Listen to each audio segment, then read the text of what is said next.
present on admission.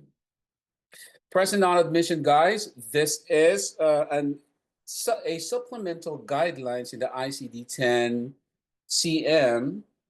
Okay, it is actually part of your ICD-10 CM coding guidelines. If you look at your ICD-10 CM book, this is located. Let me see if I can still, find that. Of course, I can. Right. So this POA, or present on admission, is located on page 31 on your ICD-10 CM book. Page 31, Appendix I. Okay, page 31, Appendix I, or is this Appendix I or 1? So you'll see it, guys. It says present on admission reporting guidelines. That's where it is located. And what I'm going to present to you guys or talk about tonight is the gist of these supplemental guidelines. There is a caveat, though, a disclaimer, that this POA, or present on admission, does not replace any of the ICD-10 CM guidelines, but it's more of like, a support to what had already been discussed in section 1, 2, and 3, and 4. So there are 4 sections of the ICD-10 CM. And at the end of section 4, guys, you will see this present on admission. And what is this present on admission? Present on admission basically is a a very targeted type of rule, guys, indicating that a specific diagnosis, when patient presented or a patient was admitted in the hospital, was actually present, or the patient was carrying this diagnosis with him or with her when the patient got got admitted in the hospital. So why is that important? It is important to establish whether a diagnosis or condition was present or not, because it has something to do with a reimbursement calculation. It has something to do also with determining whether that condition was a result of, of negligence, or whether that condition only appeared after the patient was admitted in the first place. Let's say, for example, patient was admitted with a mild CHF, right? Heart failure. And then during the course of the hospital stay, that mild CHF turned into a severe or acute CHF. Like the patient's heart score raised from 3 became 10. I may exaggerating it, but what I'm trying to say is that the exacerbation or the severity of the heart failure actually occurred or happened when a patient was already in the hospital. So the severity or the acuity of that condition, starting from being mild and getting really worse, the worst part of it was not present on admission. Now, in calculating the reimbursement, guys, they look at all these factors, whether this condition was with a patient when the patient got admitted, or was it the exacerbation of that condition could have been a part, or the care teams how they taking care of the patient was actually can be attributed the exacerbation of the condition. So that's what we're trying to establish here. And being coders, guys, you need to understand whether that condition was present or not. And again, it has something to do with the reimbursement. Now, it is also important to establish the condition, whether present or not, because if the condition was part of a complication, like if a patient say for example, a patient was being operated on, you know, an internal organ is resected, right? It's being resected. And then during the operation, the surgeon that was performing the procedure accidentally, you know, nicked an artery, and patient became or suffered with heavy bleeding, right? And because of that heavy bleeding, there's more, you know, more procedures that were done in order to control that bleeding. So these are, again, these are contributing factors to whether the payer will have I mean, to pay or shoulder that the extra work, okay, the extra work or extra procedure that were performed due to, you know, due to a complication that happened intraoperatively or when the doctor was performing the procedure. So again, guys, as coders, it's not just us understanding or knowing how to code. It is also vital for us to understand this extra or supplemental guidelines in determining the, you know, the presence of the condition when the patient got hospitalized. By the way, this POA is only for hospital admission. It doesn't have anything to do with, you know, outpatient types of clinical setting or encounter. Okay, so that's what present on admission is. Let's go look at what the guidelines have to say. Okay, what is the definition? The definition of present on admission is defined as present on at the time the order for inpatient admission occurs.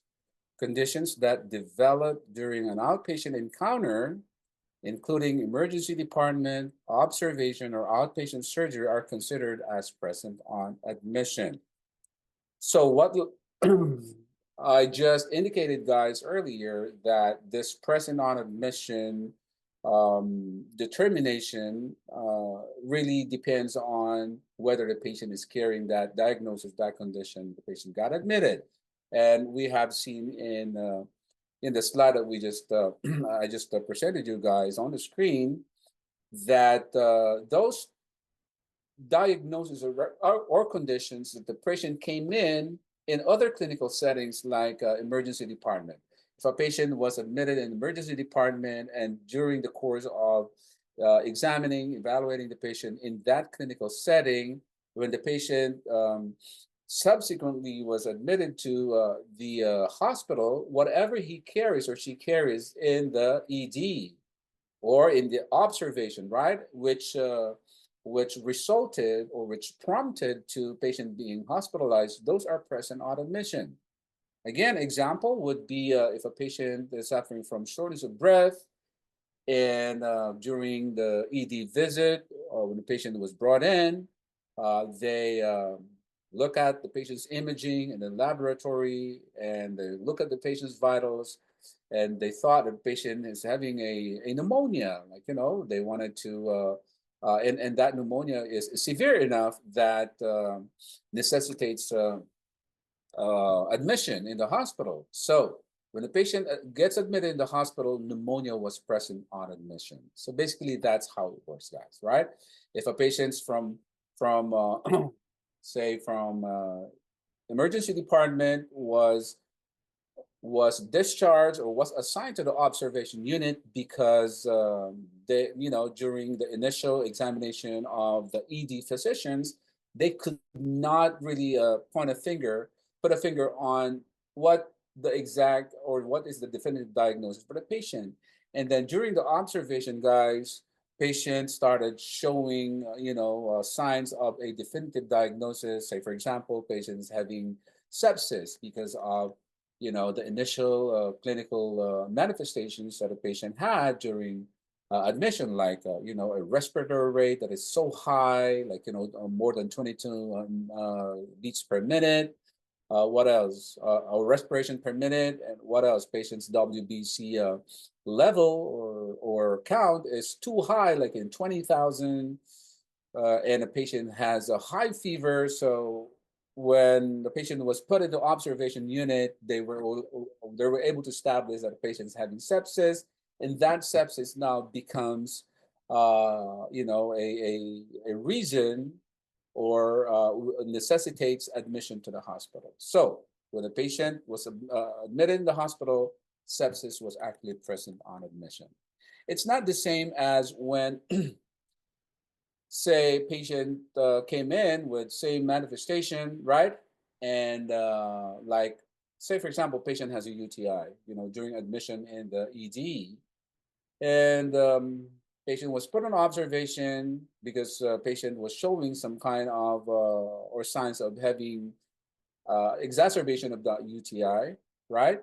Because of those manifestations like high fever, high WBC count, what else? Patient's tachycardic, patient's hypotensive. So they put the patient in the observation unit, and then it took some time for them to really establish whether there was sepsis or not. Now, because they don't want to play with with that, say, they don't want they don't want to take risk, right, of whether patient having sepsis or not. So what they did is instead of letting patients stay in the observation unit, they actually admitted a patient under the pathway of having sepsis. Now during admission, like for example, in a day or two, they were still not sure whether it's sepsis or not, or maybe it's just a severe UTI that the patient is experiencing. Okay, what they did is, they run more tests, and then 2 days after, they were able to determine that it was actually sepsis.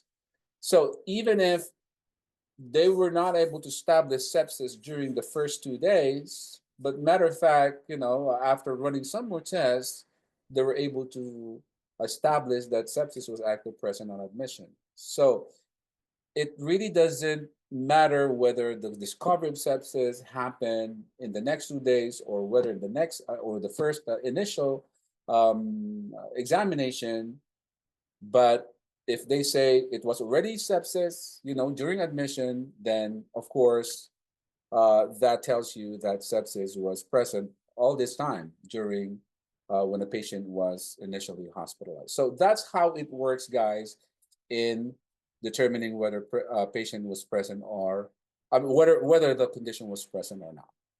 Now let's go to the next slide here. What are these POA indicators? So POA stand for present on admission indicators. Y is for yes, present at the time of admission. N for no, not present at the time of admission. U is for unknown, documentation is insufficient to determine if condition is present on admission. And W is for clinically undetermined. Provider is unable to clinically determine whether condition was present on admission or not. So the first two here, Y and N, it's pretty much self-explanatory. It goes without saying that, hey, you can actually make that determination whether the patient's condition was present or not, right? It's very very straightforward, right? So Y for yes, and for no. And now you may want to ask me, who assigns clinical indicators? I mean, these POA indicators. In many organizations, guys, large organizations, we have these people we're called CDIs. CDIs, especially. I mean, I can pretty much give my organization where I work at, UC Davis. The CDIs, or the people who do the second layer of review of the clinical charts, are the ones that are assigning these clinical indicators, or I mean, not clinical indicators, but POA indicators. They're the ones that says, okay, this is yes, this is no, this is not, clinically undetermined, and so on and so forth, right?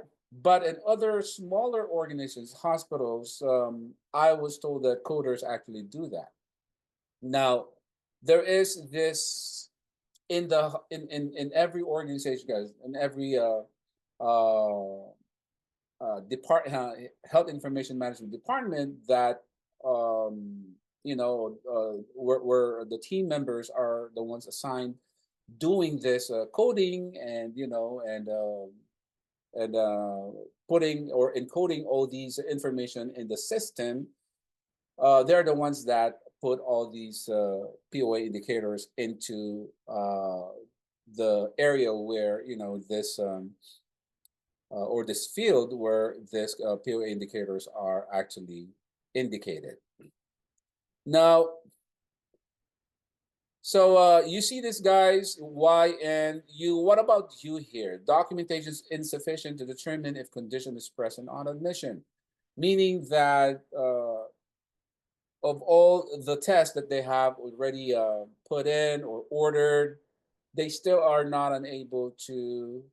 I mean, the documentation that that were provided were not enough for them to establish if the condition was present or not. So you are to assign, or the CDI, the person in charge, will have to assign you as a known. They have no way to know, right? Whether whether this condition was present or not. Now the W here, clinically undetermined, providers unable to clinically determine whether condition was present on admission or not. I mean, for the most part, they have already done all the necessary testings, right? Imaging, laboratory, and after running all these tests, the hospital staff are still unable to establish whether the condition was present or not. I mean, they have already sorted out or exhausted all the necessary testing, paperwork, and stuff, but they're still not able to determine whether a condition was present or not. Okay, so the indicator that you are to put, or the person who's in charge needs to put, is W right here. Okay, now let's talk about the time frame for POA identification. So it says here, the first one here, no time frame is required for identification and documentation. What does that mean? Okay, it says also that it may take several days before the provider arrives at a definitive diagnosis. Now, if that is the case, guys, query the provider if documentation is insufficient to establish if condition was present on admission or not. So let's talk about this for a little bit, guys.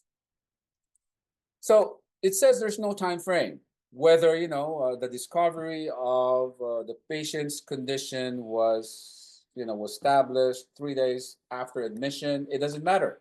Like the sepsis that I have used an example earlier, patient came in with UTI, but they cannot just throw in the diagnosis sepsis based on the initial test, like because patient has fever, tachycardic, respiratory rate, and in 23 rate per minute.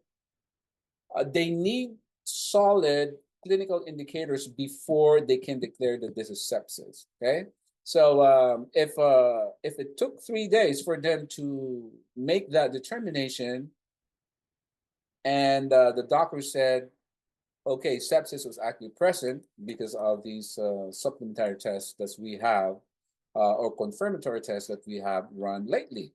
So if the doctor said, okay, sepsis was present along with UTI, then you are to assign Y or yes on that indicator field, okay, because like what the guidelines are saying, there's no required time frame. There's no time limit, whether it was discovered the first day or what is discovered in 5 days. If the doctor says so, then it is present on admission. What else? Say patient came in with pneumonia, simple pneumonia, patient having difficulty in breathing, coughing, and 3 days after the admission, this pneumonia became full blown and it turned out to be sepsis. So if the doctor said, hey, patient did not have sepsis when patient got admitted, but on the 3rd day, became sepsis, what happened there, right? So sepsis was not present on admission, so you are to, the POA indicator to put in that diagnosis would be no, would be N, right? So that's how it works, guys. I mean, it's very explicit, it's very straightforward. You don't have to guess, right? It's not really hard of concept to wrap your head around. What I mean by that is, there are easy ways to determine whether the condition was present or not. Let's let's look at pre-existing diagnosis, those chronic conditions. What do you think? Are those present on admission or not? Like present is hypertensive, known diabetic. So, when those diagnoses are put into the system, where are those hypertension, diabetes present on admission? Of course, yes, they are present on admission because they're chronic, right? Those are pre-existing diagnoses that the patient came in with when the patient was admitted. So that's what I meant about it's not really hard to guess what POA indicator to put in because, by just understanding the nature of the disease, if this is chronic, right, that would be really easy um, to assign those POA indicators. Okay. It says here it may take several days before the provider arrives at a definitive diagnosis. Yes, as I have already explained to you guys, especially when you talk about sepsis. Sepsis, guys, is one of those conditions that is highly, reviewed or audited because sepsis, different organizations now have come up with determining the right way to diagnose sepsis, right? Because sepsis is very costly, resource intensive. You need a lot of nursing hours. You need like your IND specialist or many of these specialists are called in when a patient becomes septic because sepsis, if not treated urgently, a patient may expire, and that's the reason why this diagnosis is very costly. And the doctors are very careful in diagnosing sepsis for that reason.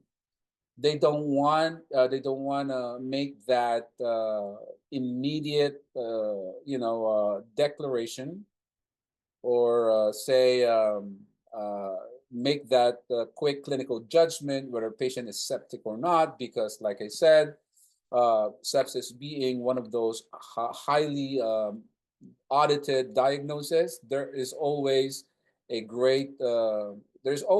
chance of the diagnosis or that condition getting denied in the claims if they lack supporting documentation or indicators that a patient actually is septic or not, then the claim may potentially get denied or get rejected. So that's what I meant about, it takes some time for the doctor to establish if sepsis was present or not.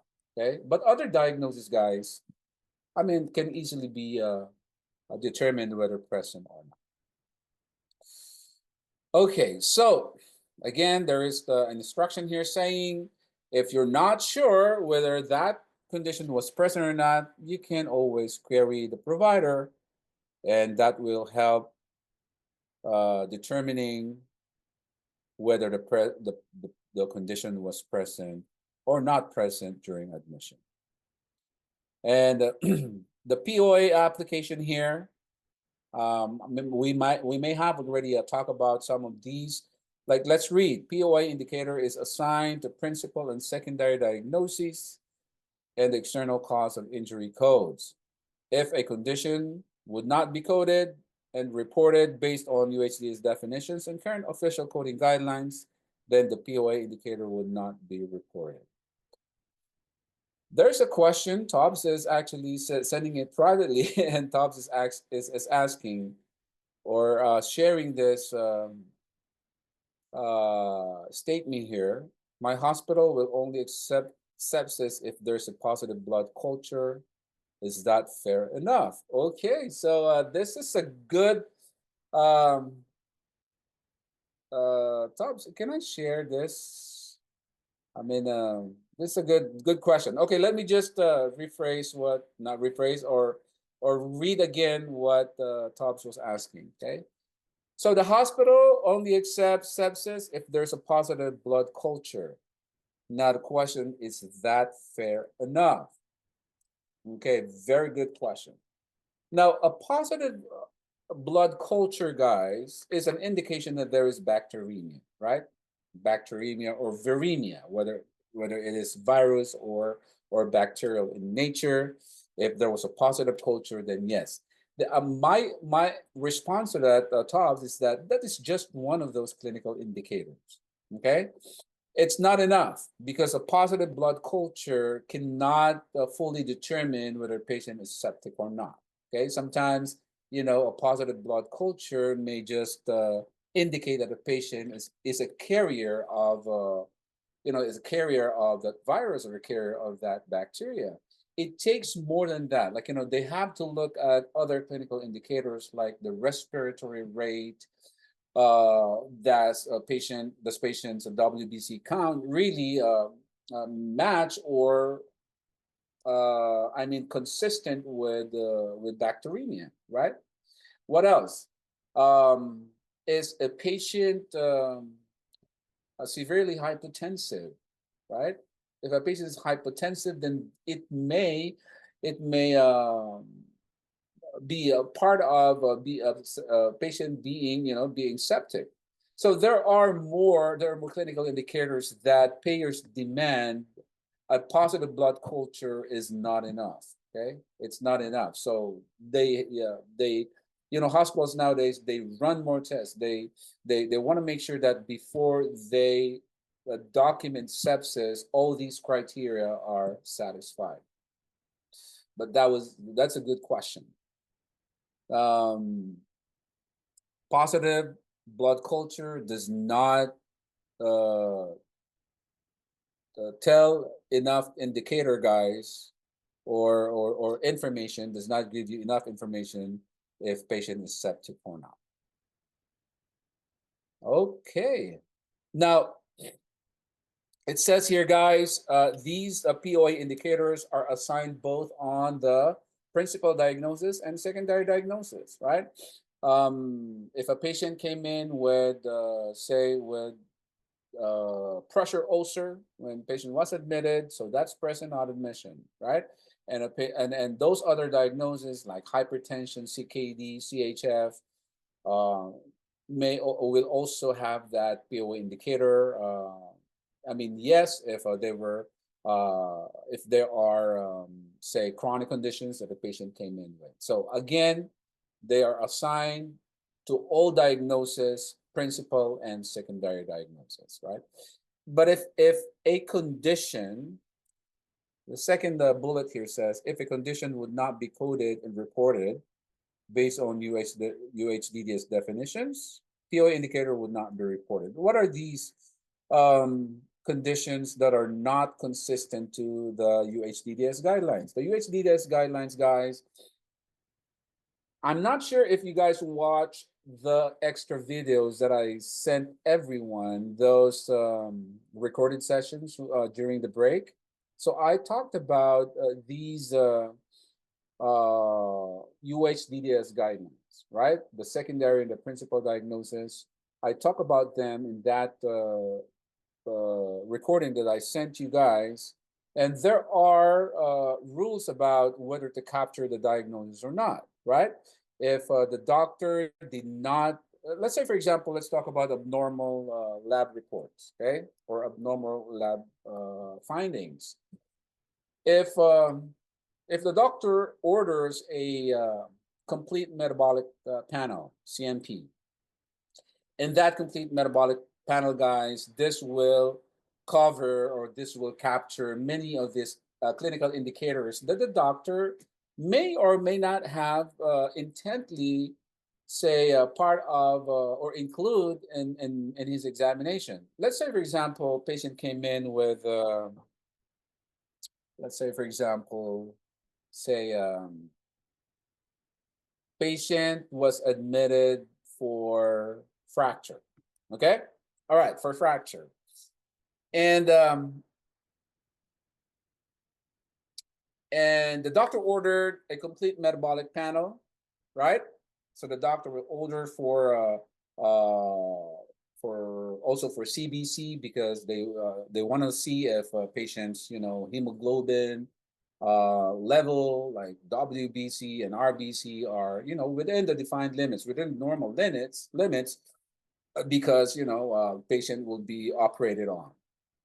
So when the doctor ordered that CMP, complete metabolic panel, it will also look at patient's LFT, liver function test. It will also look at patient's potassium level, look at all of these different tests, right? In the blood chemistry will be included in those tests. The results will come out, and after